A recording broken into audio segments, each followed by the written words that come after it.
घरात असल्यावर लपवायला लागते, त्यात येणारी जाणारी, म्हणून तिला घेऊन फिरत असते.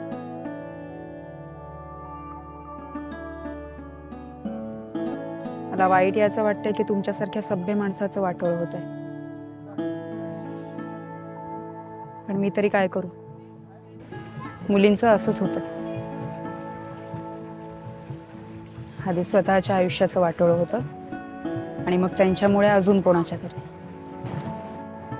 त्यातच तुमचा नंबर लागला.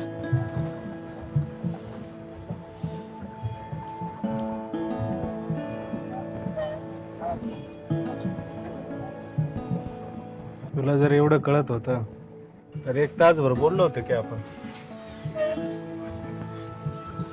तेव्हा पण सांगितलं नाही ना.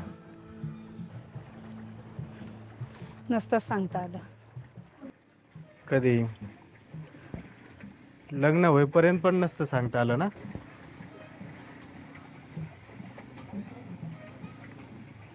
बरोबर सत्यनारायणाच्या दिवशी बरं सांगता येतं.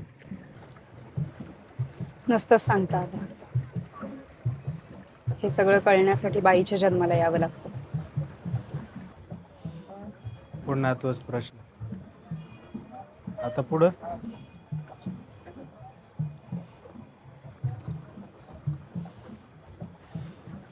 नाही बांधून ठेवणार तुम्हाला. पण तू सुटणार कशी? तुला सोडवणारा कधी घेऊन जाईन म्हणतो, कधी तुलाच ये म्हणतो.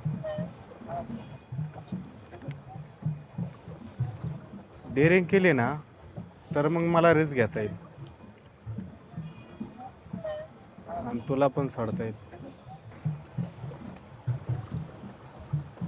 सगळ्यांना सोडायचीच घाई लागली, तुम्हाला पण, भावाला पण. भाऊ पण म्हणतो कोणाला काही सांगितलंस तर तुला सोडून देऊ. तुझं तू बघ. पण मी काय करू, सगळीकडनं मलाच टॉर्चर होतंय. शिव देऊ का मी? ते मंगलमारे सरांना पण माझी काळजी नाहीये. मला जीवच द्यावा लागेल.